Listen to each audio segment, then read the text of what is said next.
পৃথিবীর প্রথম ধর্মীয় উপাসনালয় গোবেকলি তেপে।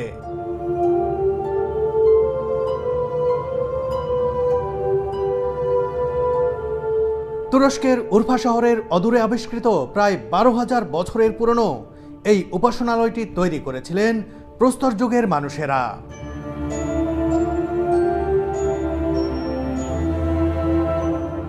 মানুষ দুনিয়াতে প্রথম যখন ভাবতে শিখল যে তারা যে দুনিয়াতে এসেছে, কেউ না কেউ তাদেরকে এখানে নিয়ে এসেছে, কেউ না কেউ তাদেরকে সৃষ্টি করেছে, সেই থেকেই যে কিন্তু প্রথম মানুষের মধ্যে যে স্রষ্টার ধারণা আসে এবং সেই ধারণা থেকেই স্রষ্টার প্রতি যে প্রার্থনা তারা করবে সেই সিদ্ধান্ত নেয়।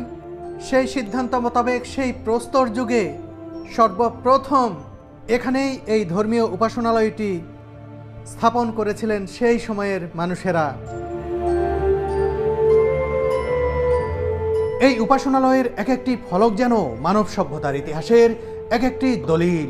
এটি যে শুধু দুনিয়ার মধ্যে প্রাচীনতম ধর্মীয় উপাসনালয় তাই নয়, এখানেই সম্ভবত দুনিয়ার প্রথম বসতি গড়ে উঠেছিল, এখানেই সর্বপ্রথম কৃষিকাজের সূচনা হয়েছিল।